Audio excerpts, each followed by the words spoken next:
Hi, I'm Vincent Sellers, former FBI special agent. This is episode 5 of a 6-part mini web series that discusses how to be an FBI agent.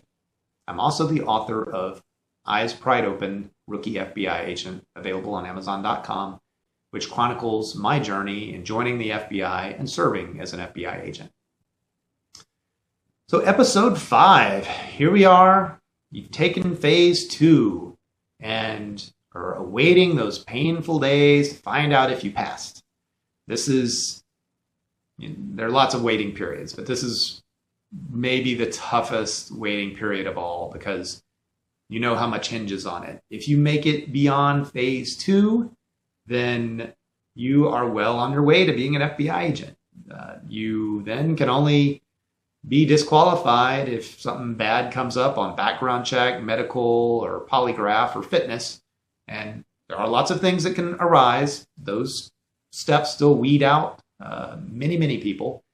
But if you pass phase 2, and only about half the people that take phase 2 pass, then you're in pretty good shape and have at least a pretty good chance now of becoming an FBI agent. So I had to wait a few weeks, as I recall, to learn whether I passed or failed. I had my phone with me all the time, running and what have you, and was just trying to live my life, but couldn't think about anything else except the FBI after I took that phase 2 test. Finally got the call while I was on a run and was told I'd passed. And it's one of the best days of my life. It was that moment when I knew in my heart or felt reasonably certain I've got this. I'm going to be an FBI agent. Holy crap. Wow. That it's an unbelievable feeling and it's a wonderful feeling. So again, take some luck and hard work to get there. And then you're not done by any means at that point, but it is a wonderful feeling. So as I said, I was out on a run. Well, in the meantime, aside from applying and going through phase 1, phase 2, and all this stuff, I was keeping my fitness level up, or increasing it rather, trying to lose a few pounds, trying to make sure that I would be able to meet the qualifications that the FBI has to be an FBI agent. So you've got to be able to sprint a certain distance under a certain amount of time. You've got to run long distance.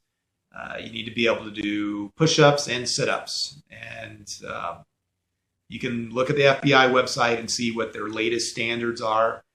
They're not that difficult if you look at any one of them individually. So like the running was 1.5 miles when I joined that you had to do. I don't remember the exact time, but it was not a problem for me. But then on the push-up side, you had to do 30 push-ups. Didn't sound that bad. But when you combine those multiple elements and take the test in the heat of August in Texas, for example, you need to make sure that you are fit enough to give yourself a little bit of a cushion to ensure that you pass and not just squeak by. And when you show up at the FBI Academy, you definitely do not want to be in bad shape, and you want to be well ahead of what the minimum requirements are. So I've been working out. I've been, ever since I'd applied, starting in 2004 when I sent in my application, all the way through, summer of 2005, got into August and found out I passed phase 2. And the next step in the process was to take the PFT, or physical fitness test, and make sure that I was able to meet the minimum qualifications. So did that, and I passed. I would not say with flying colors. The FBI is very strict in their form, just lousy push-ups. Yeah, I can crank out 30 of those, no problem, but perfect form, that perfect, L shape and 90-degree elbows and almost touching the ground, each one, it's a little bit more difficult. So as you're preparing to be an FBI agent, if you're going through the process and really counting on it, make sure you do things the right way and don't lie to yourself that I think I can do 30 push-ups, sure, and then wait till the last minute to try to train. Because at that point, it's too late. They call you and say, yep, you passed phase 2. Come in next week for your fitness test. You better be ready. Because if you're not, how horrible would that be to make it that far through the process and then be disqualified because you couldn't meet some physical requirements that you could have passed with flying colors when you were in high school, but just hadn't done the work to get yourself back in shape. So do the work. And if you don't become an FBI agent, which again, most people don't that apply, no problem. You're in better shape than when you started. And you gave it a try. That's all you can do in life is give things a good try. And I know you did your best. So I passed the fitness test, again, without any major problems. It wasn't easy for me. So that afternoon of the fitness test, they said, yeah, come on in. We'll go ahead and knock your polygraph out. So I said, oh, okay. So the polygraph, or famous lie detector test. I was not nervous about this at all. I knew I'd been honest on my application. And that was the one part of the whole process, aside from the medical check, that I wasn't losing any sleep over. Like, oh, that's fine.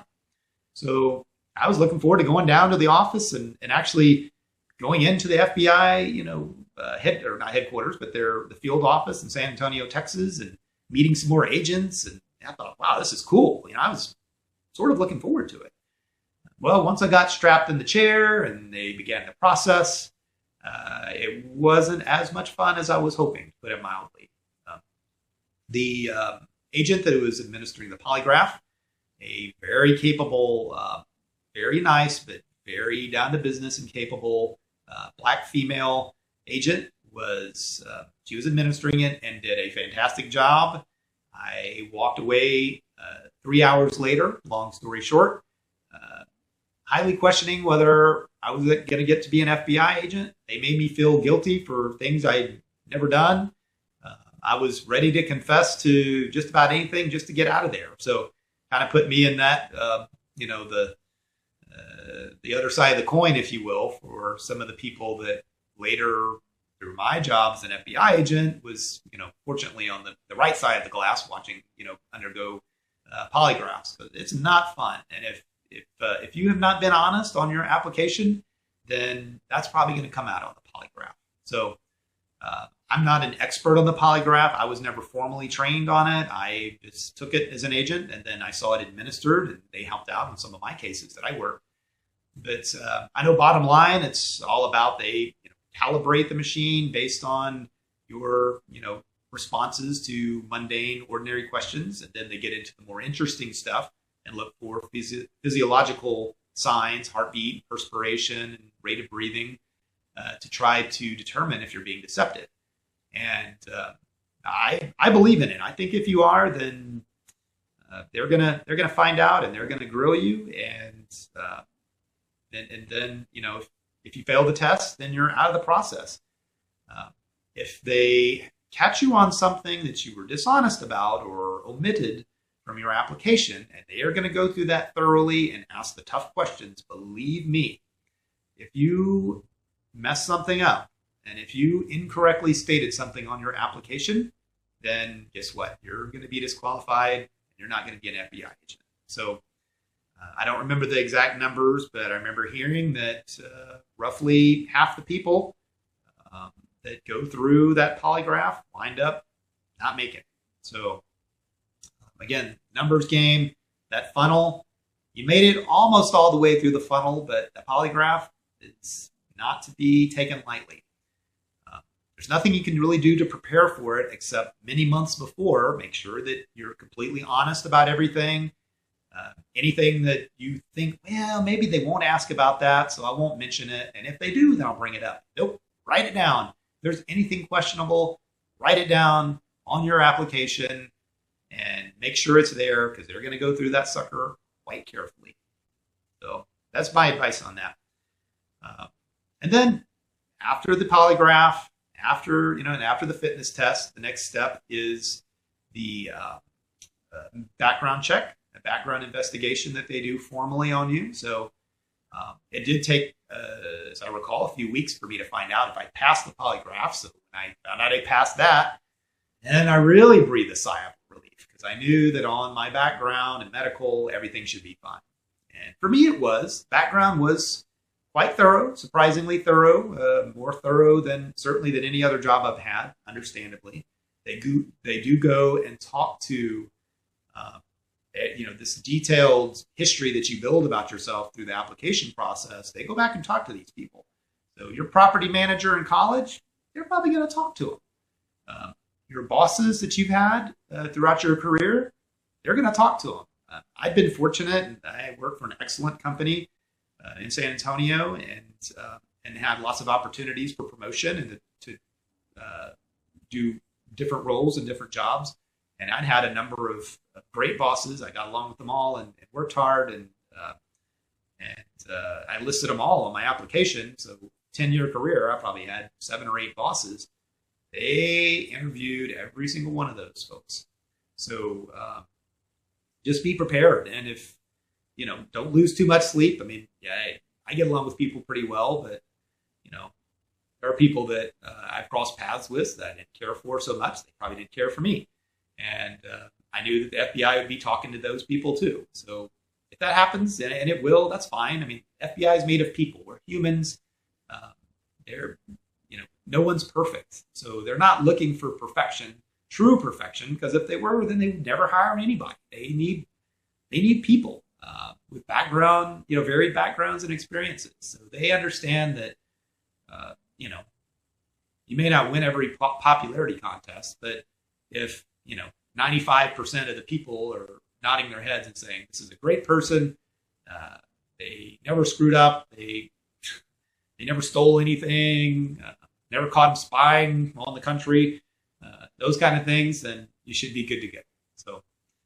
So that's the background investigation portion. And last is the medical. They do have you go through a very detailed or in-depth, rather, physical examination. So lots of prodding and probing and that kind of stuff. Nothing fun, but nothing to really dread or be scared of. They do check your heart quite thoroughly, the EKG and those type of things. So you will find out, I guess the good news, if you have a heart problem or any other medical conditions. Blood tests, yeah, you talk about blood tests, they test the heck out of it. You're going to find out if you're sick if you go in the FBI. So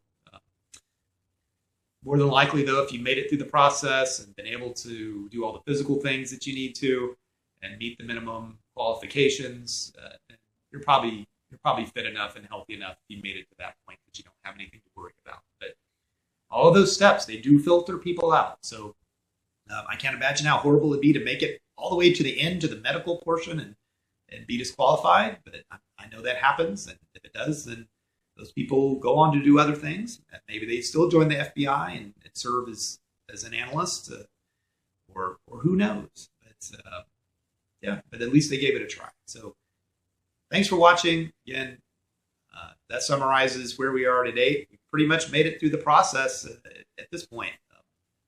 Thanks for watching, and tune in for that last episode 6.